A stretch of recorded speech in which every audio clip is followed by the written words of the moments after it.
بنا دوں گا۔ میرے بھائی اور دوست بزرگوں، ایسا پاکیزہ نبی اللہ نے ان کو معراج میں بلایا۔ معراج میں گئے تو اللہ نے کہا کہ جوتا پہن کر قریب آ جاؤ۔ کیا کرو بتاؤ؟ جوتا پہن کر قریب آ جاؤ۔ وہاں اللہ بلا کر اللہ کے حبیب کو نماز دیا۔ کیا دیا بولو؟ کیا دیا بولو؟ نماز دیا۔ وہ نماز ہم سب کے پاس امانت ہے، اور اسی امانت کو لانے جانے کے لیے جب اللہ کے حبیب چلے تو ایک بہت بڑا انوکھا معاملہ پیش آیا راستے میں۔ اللہ کے حبیب صلی اللہ علیہ وسلم جبرائیل کے ساتھ جب جا رہے تھے تو راستے میں ایک خوشبو مہکی۔ کیا ہوا بتاؤ؟ ایک خوشبو مہکی۔ اللہ کے حبیب کہنے لگے یہ خوشبو کیسے ہے؟ یہ کیسی خوشبو ہے؟ جبرائیل امین کہنے لگے یہ ایک ایسی خوشبو ہے، ایک ایماندار عورت کی ایسی خوشبو ہے جو ایماندار عورت اللہ کے نسبت پر سب کچھ قربان کر دی ہے۔ یہ مشاطہ کی خوشبو ہے اور اس کی بیٹی کی خوشبو ہے جو ایمان کے لیے کیا قربانی دینا پڑتا ہے، ایماندار کرنے کے لیے کیا کرنا پڑتا ہے، اس کے لیے یہ نذرانہ پیش کر کے چلی گئی ہے، جس کی ہڈیوں کی اور جس کے قبر کی خوشبو آ رہی ہے۔ تو پوچھنے لگے اور اس کی حقیقت یہ بنی تھی۔ میرے بھائی اور دوستو، دل دہلانے والا واقعہ ہے کہ اللہ کو اپنے بنانے کے لیے کیا کچھ کرنی پڑتی ہے۔ پھر خوشبو دنیا سے لے کر آخرت میں خوشبو ہی خوشبو کا ایک مقام چلے گا۔ اس کا منظر یہ ہوا تھا کہ فرعون کی باندھی تھی مشاطہ۔ کون سی بولو؟ فرعون کی۔ یہ بات آئی ہے کہ فرعون کی باندھی ایک مرتبہ اس کی بیٹی کی سر کے بال کی کنگھی کرتے ہوئے کنگھی گر گئی تو اس نے کہا بسم اللہ۔ یہ سنتے ہی اس کی بیٹی کہنے لگی تو میرے ابا جان کو رب نہیں مانتی؟ وہ تو رب کا دعویٰ کرتا ہے انا ربکم الاعلی، میں رب اعلیٰ ہوں، تو میرے ابا جان کو رب نہیں مانتی۔ بس یہ کہنا تھا۔ فرعون تیز میں آ گیا اور اسے دربار میں آنے کا حکم دے دیا۔ مشاطہ کو دربار میں لایا گیا اور اس سے کہا گیا دیکھ، اگر تو عزت والی زندگی چاہتی ہے، کامیابی چاہتی ہے، سکون چاہتی ہے، دنیا میں امن چاہتی ہے، تو اب بھی تو مان لے کہ میں رب ہوں، میں دنیا کا رب ہوں، میں تیرا خالق ہوں، میں تیرا مالک ہوں۔ وہ کہنے لگی میں کبھی نہیں مان سکتی، میرا خدا تو وہ ہے جو سب کچھ پر قادر ہے، جو چاہے جب چاہے جیسا چاہے جس طرح چاہے کر سکتا ہے۔ وہ بنانے میں، بگاڑنے میں، نفع دینے میں، نقصان پہنچانے میں کسی کا محتاج نہیں ہے۔ وہ میرا خدا ہے، تو خدا نہیں ہو سکتا۔ یہ کہنا تھا کہ ناک کا مسئلہ فرعون نے بنا لیا اور پھر معاملہ یہ کیا میرے بھائی اور دوست بزرگوں کہ اسے قتل کرنے کا اعلان کر دیا، اسے لٹا دیا گیا۔ لٹانے کے بعد اسے اذیت دیا گیا۔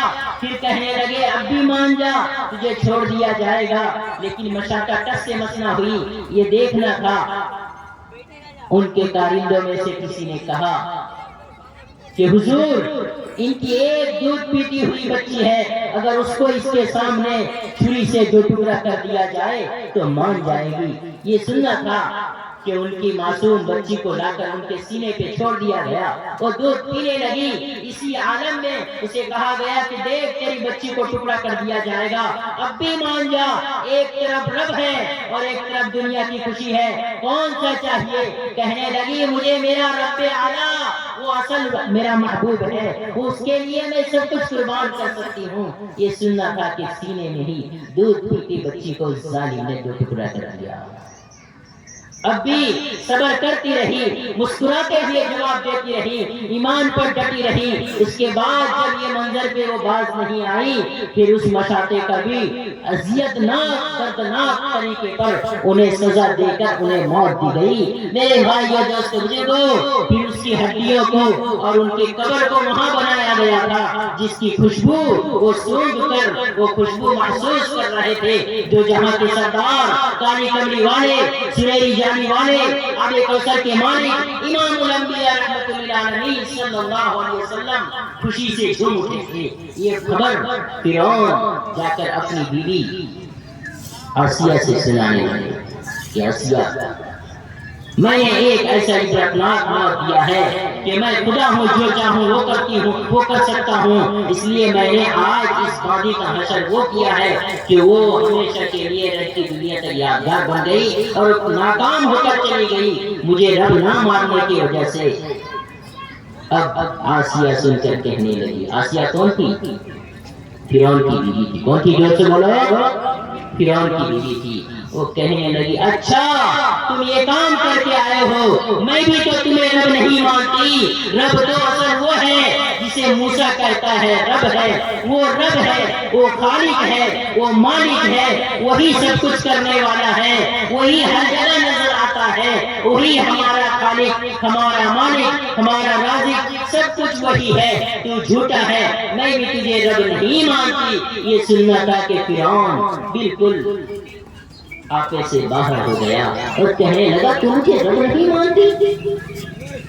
اب فرعون حکم دیا، وہ وادی جس کو دردناک موت دے کر کارگزاری سنانے بی بی کے پاس آیا تھا، جب دیکھا کہ یہ حال ہے تو دربار میں جا کر کہنے لگا، اوہو موسیٰ نے تو کیا چال چلی ہے، وہ تو ہمارے لوگوں کو بڑھگلا کر وہ ہمارے خلاف کھڑا کر دیا ہے، آج میری بیوی بھی میرے خلاف کھڑی ہے، اسے پکڑ کر لاؤ اور اسے بھی آج دردناک سزا دیا جائے گا۔ ہر طرح سے کوشش کر ڈالا اور کوشش کر کے جب نہ سکا تو دربار میں گھسیٹ کے لانے کا حکم دیا گیا۔ ذرا سوچنے کا مقام ہے میرے بھائیو دوستو بزرگو، ذرا سوچنے کا مقام ہے کہ جو رب کی بیوی تھی، تمام عورتوں میں سے چن کر چھانٹ کر فرعون نے اپنی بیوی کو تمام عورتوں میں سے چن کر چھانٹ کر بیوی بنایا تھا، حسینوں میں سے حسین، جمیلہ میں سے جمیلہ، خوبصورت میں سے خوبصورت عورت کو وہ اپنی بیوی بنا کر لایا تھا۔ آج جو اس کو رب ماننے کے لیے تیار نہیں ہوئی تو جو حشم و قدم جو باندیاں اس کی خدمت کرتی تھی اسی کے ذریعے انہیں دربار میں لایا گیا اور دربار میں محل کی طرف منہ کر دیا گیا، کہا گیا کہ اس طرح منہ کر دے تاکہ اس کو دربار دیکھنے کے بعد اس کو رحم آ جائے اور اب مان جائے۔ پھر کہنے لگا اب مانتی ہے، وہ کہنے لگی کبھی نہیں مانتی، میرا رب تو میرا آقا ہے، وہ آسمان میں رہنے والا، وہ زمین میں رہنے والا، وہ اللہ وہ ہے جو زمین و آسمان میں نہیں سما سکتا لیکن بندہ مومن کے دل میں سما جاتا ہے، بندہ مومن کے دل میں سما جاتا ہے۔ آسمان و زمین کہیں نہیں سما سکتا لیکن بندہ مومن کا دل اگر پاک ہو، صاف ہو تو بندہ مومن کے دل میں ہوتا ہے وہ خدا میرا رب ہے، میں نہیں مانتی، تیرا اس دھوکے کا محل مجھے نہیں چاہیے۔ یہ کہنے کے بعد فرعون آپے سے باہر ہو کر حکم دیا اس کے کپڑے اتار دو۔ کیا حکم دیا بتاؤ؟ مرد کو بھی ننگا کر دیا جائے تو برداشت نہیں کر سکتا کہ اسے بڑے دربار میں ننگا کیا جائے، تو عورت تو حیا کی پیکر ہوتی ہے، شرم کی پیکر ہوتی ہے، کیا حال بنا ہوگا جو ناز میں رہتی تھی، جس کے ایک آگے پیچھے گھومنے والی ہزاروں خادمہ ہوتی تھی، آج اس کا حال یہ ہے کہ وہ آج بڑے دربار میں ننگی کھڑی ہے، اللہ کی نسبت پر کھڑی ہے اور دنیا کی جنت کو ٹھکرا رہی ہے۔ بس اس پر بھی فرعون کا دل ٹھنڈا نہیں ہوا تو کہنے لگا محل کی طرف اس کا چہرہ کر کے اس کے ہاتھ میں پیر میں کیل ٹھونک دو۔ کیا کر دو بولا؟ کیل ٹھونک دو۔ اس کے ہاتھ میں پیر میں کیل ٹھونک دیا گیا۔ اس پر بھی فرعون بس نہیں کیا، اب بھی اسے کہا کہ چھوڑ دے، جب نہیں چھوڑی تو کہنے لگا کہ اس کا زندہ کھال اس کے بدن سے اکھیڑ دو۔ ایک بندی مومن سے کیسا امتحان لیا جا رہا ہے، اس ایمان کے خاطر جو ایمان کے ہم دعوے دار ہیں، جس ایمان کے ہم پاسباں ہیں، جو آج ہم ایمان کے سودے معمولی چیز پر کر بیٹھتے ہیں۔ میرے بھائیوں، اس ایمان کے لیے اللہ نے ایسی امتحان مستورات پر لے کر قیامت تک کے لیے نمونہ بنایا ہے کہ اللہ اگر راضی ہو گیا اور سب لٹ گیا تو سستا سودا ہے، اس لیے اللہ کو پانے کے لیے سب قربان کر دینا۔ کیوں؟ نہ دنیا دھوکے کا گھر ہے، مچھر کا پڑ ہے، مکڑی کا جانا ہے، اس کی کوئی حیثیت نہیں ہے۔ وہ خالق کو راضی کرنے کے لیے سب کچھ لٹ جائے پھر بھی راضی ہو جائے تو سستا سودا ہے۔ میرے بھائیو دوستو، اس عالم میں کہ حضرت آسیہ رضی اللہ تعالیٰ عنہ کے جسم سے کھال ادھیڑا جا رہا ہے، چھٹک رہی ہے، دھلک رہی ہے، اللہ امتحان لے رہا ہے، رہتے دنیا تک پیغام دے رہا ہے، جان نہیں نکلی، اب بھی فرعون کا دل سکون نہیں پایا، کہنے لگا اس جسم پر مرچ مت دو۔